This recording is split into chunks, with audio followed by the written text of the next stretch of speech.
नमस्कार, मी निशिकांत माई. कृषी समृद्धीमध्ये आपल्या सर्वांचे स्वागत.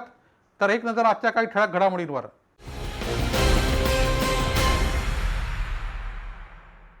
हिंगणा पोलीस स्टेशन अंतर्गत येत असलेल्या येरणगाव कवडस येथे केसीसी कंपनीच्या खदान येथे बाल कामगाराचा विद्युत शॉक लागून मृत्यू झाला असल्याची चर्चा आहे.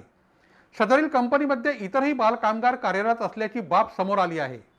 कंपनी व्यवस्थापकाने पोलीस विभागापासून ही घटना लपवली असल्याचे समजते.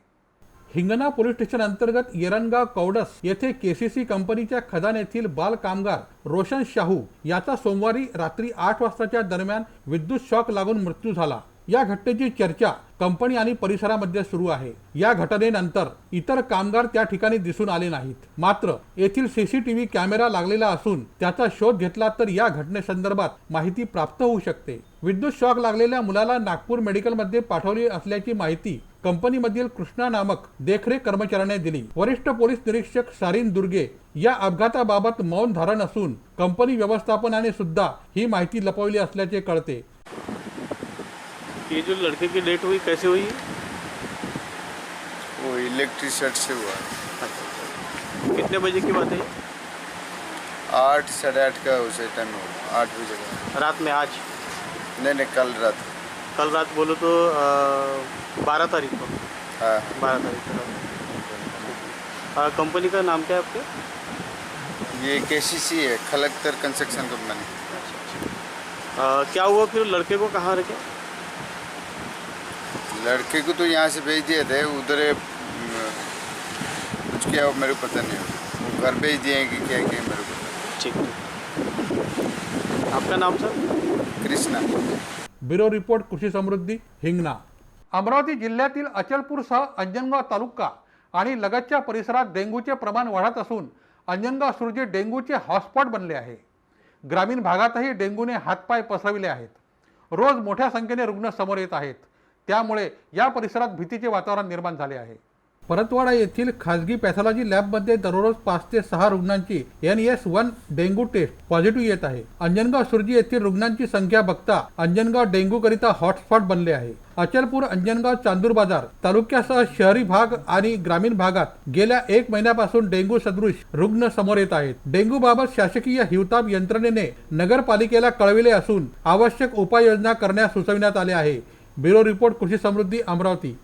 नागपूर जिल्ह्यातील कोराडी येथील श्री महालक्ष्मी जगदंबा मातेच्या अश्विन नवरात्र महोत्सवाला संस्थेच्या वतीने यावर्षी कोरोनामुळे स्थगिती देण्यात आली आहे. यावर्षी नवरात्र महोत्सव आयोजित केला जाणार नाही, अशी माहिती प्रसिद्धी पत्रकाद्वारे देण्यात आली आहे. कोरोनाच्या पार्श्वभूमीवर 17 मार्चला शासनाच्या आदेशानुसार सायंकालीन आरतीनंतर कोराडी येथील श्री महालक्ष्मी जगदंबा मंदिर बंद करण्यात आले होते. तेव्हापासून परिसरात व संपूर्ण देशात कोरोना रुग्णांची संख्या वाढत होती. अशाही परिस्थितीत पुजाऱ्यांमार्फत नियमित आरती व नैवेद्य भोग आदी धार्मिक विधी नित्य नियमाने होत असत. उद्या दिनांक 17 ऑक्टोबर पासून अश्विन नवरात्र महोत्सवाला प्रारंभ होत आहे. परंतु कोरोनाचा वाढता प्रादुर्भाव आणि शासनाचे आदेश यांचा विचार करता कोराडी येथील मंदिर बंद राहणार आहे. मात्र घटस्थापना होऊन मातेची नियमित आरती, हवन आणि पूजन आदी धार्मिक विधी पार पाडले जाणार आहेत. ब्युरो रिपोर्ट, कृषी समृद्धी, कोराडी. प्रकल्पग्रस्त व कामगारांकडून वारंवार शासन दरबारी निवेदने देऊनही गेल्या 5 वर्षापासून बंद असलेली कर्नाटका यमटा कोल माइन्स लिमिटेड ही खाण आता सुरू करण्याच्या हालचाली सुरू झाल्या आहेत.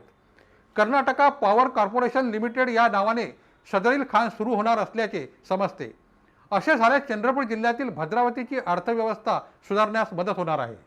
भद्रावती येथील कोळसा खदान सुरू होणे ही काळाची गरज असून यासोबत प्रकल्पग्रस्त व कामगारांच्या मागण्या मान्य होणे महत्त्वाचे आहे. कर्नाटका पॉवर कॉर्पोरेशन लिमिटेड या नावाने सदर खाण सुरू करण्यासाठी जिल्हाधिकारी कार्यालयात बैठक पार पडली. सदरील कोळसा खाणीतील कोणत्याही प्रकारचे काम चालू करण्यापूर्वी प्रकल्पग्रस्तांच्या व तेथील कामगारांच्या मागण्यांचे निराकरण करणे हा महत्त्वाचा प्रश्न असल्याचे या बैठकीत सांगण्यात आले. कोळसा खदान सुरू होण्याच्या हालचालींमुळे सर्वांच्या आशा आता पल्लवित झाल्या आहेत. दरम्यान JCB मशीनद्वारे कोळसा डम्पिंगवरील तसेच खदान परिसरातील रस्ते करण्याचे काम सुरू करण्यात आले आहे. ब्युरो रिपोर्ट, कृषी समृद्धी, चंद्रपूर. 2 सख्ख्या भावांचा एकाच दिवशी वेगवेगळ्या ठिकाणी कोरोनामुळे उपचारादरम्यान मृत्यू झाला. दोघा भावंडांना उभ्या आयुष्यात तिसऱ्या मित्राची गरज पडली नाही. त्यांचा एकमेकात एवढा जीव होता की शेवटचा श्वासही त्यांनी एकाच दिवशी घेतला. ही घटना नांदेड तालुक्यातील वडवणा येथे घडली. या दोघा भावंडांना काही दिवसांपूर्वी कोरोनाची लागण झाल्याचे निष्पन्न झाले होते। यातील 78 वर्षीय धाकट्या भावावर नांदेड येथे उपचार सुरू होते, तर 80 वर्षीय मोठ्या भावाला लातूर येथे दाखल करण्यात आले होते। दोघांवर वेगवेगळ्या ठिकाणी उपचार सुरू असताना कुटुंबियांचीही मोठी ओढाताण झाली। डॉक्टरांनी दोघांनाही वाचवण्यासाठी शर्थीचे प्रयत्न केले, मात्र उपचारास प्रतिसाद न दिल्याने या दोन्ही भावांचा बुधवारी एकाच दिवशी मृत्यू झाला। या घटनेने कुटुंबियांसह ग्रामस्थांवर एकच आघात कोसळला आहे। ब्युरो रिपोर्ट, कृषी समृद्धी, नांदेड। कोरोनाच्या पार्श्वभूमीवर यावर्षी माहूर गडावर नवरात्र उत्सव अत्यंत साध्या पद्धतीने साजरा होणार असून भाविकांना मात्र शासन आदेशानुसार प्रतिबंध घालण्यात आल्याचे संस्थांच्या विश्वास समितीने सांगितले आहे। उद्या दिनांक 17 ऑक्टोबर पासून नवरात्राला प्रारंभ होत आहे। कोरोनाच्या पार्श्वभूमीवर माहूर गडावर होणाऱ्या गर्दीतून संसर्ग होण्याचा धोका टाळण्यासाठी अत्यंत साध्या पद्धतीने नवरात्रोत्सव साजरा केला जाणार आहे। नवरात्र उत्सवादरम्यान दुर्गा आगमन मिरवणूक, शोभायात्रा, सांस्कृतिक कार्यक्रम, गरबा, दांडिया, संगीत महोत्सव आदी कार्यक्रमांना प्रतिबंध घालण्यात आला आहे। भाविक भक्तांनी आपल्या घरीच नवरात्र उत्सव साजरा करावा असे आवाहन तहसीलदार सिद्धेश्वर वरणगावकर यांनी केले आहे। एकूणच देवीच्या 3.5 शक्तिपीठापैकी एक पूर्णपीठ असलेल्या माहूर गडावर भाविकांसाठी दर्शनाला यावर्षी प्रतिबंध करण्यात आला आहे। ब्युरो रिपोर्ट, कृषी समृद्धी, माहूर। गर्भवती राहिल्याने तिच्या आईचा खून करण्यात आला। सदरील महिला आपल्या 2 मुलींसह घरातून निघून गेली होती। त्यानंतर 2 मुलींचा पत्ता अजूनही लागलेला नाही। ही घटना बुलढाणा जिल्ह्यातील मोताळा तालुक्यातील पिंपळखुटा बुद्रुक लांडे येथे घडली आहे। पिंपळखुटा येथील शंकर मालठाणे हे पत्नी सुमनबाई, विधवा मुलगी राधा आणि घटस्फोटित मुलगी शारदा यांच्यासह राहतात। त्यांच्या एका मुलीच्या अनैतिक संबंधाबाबत गावात चर्चा होती। घटनेच्या दिवशी रात्रीच्या सुमारास सुमनबाई आणि दोन्ही मुली राधा व शारदा घरातून निघून गेल्या। सकाळी मात्र शिवारातील शेतात सुनबाईचा मृतदेह आढळला। राधा आणि शारदा बेपत्ता झाल्या आहेत। अनैतिक संबंधातून हा खून झाल्याची तक्रार पोलीस पाटील शेषराव उमाळे यांनी दिली असून बोराखेडी पोलिसांनी याबाबत गुन्हा नोंदविला आहे। पोलिसांनी तपासाला गती देत दोन्ही मुलींचा शोध सुरू केला आहे। ब्युरो रिपोर्ट, कृषी समृद्धी, बुलढाणा। कोरोनामुळे डबघाईस आलेल्या एसटी महामंडळाचे उत्पन्न वाढवण्यासाठी माल वाहतूक सुरू केली होती। त्यानंतर आता पार्सल कुरिअर सेवा सुरू करण्याचा निर्णय घेतला आहे। राज्यभरातील बस स्थानकावर आता कोणीही पार्सल कुरिअर घेऊन गेल्यानंतर त्यांचे पार्सल दुसऱ्याच दिवशी संबंधित व्यक्तीला मिळणार आहे। कोरोनाच्या पार्श्वभूमीवर गेल्या 6 महिन्यापासून एसटी बसेसची चाके थांबली होती। अशा स्थितीत एसटी बसेसचे रूपांतर ट्रकमध्ये करून माल वाहतूक सुरू करण्यात आली। आता एसटीने पार्सल कुरिअर सेवा सुरू करण्याचा निर्णय घेतला आहे। एसटीचे संपूर्ण राज्यात नेटवर्क आहे, त्यामुळे पार्सल कुरिअरला चांगला प्रतिसाद मिळण्याची अपेक्षा वर्तविण्यात येत आहे। यात नागरिक 1 किलो पासून ते 1000 किलो पर्यंतचे पार्सल कुरिअर बुक करू शकतात। ब्युरो रिपोर्ट, कृषी समृद्धी, पुणे। रेल्वे प्रवासात रेल्वे मंत्रालयाने आता आमूलाग्र बदल केलेला आहे।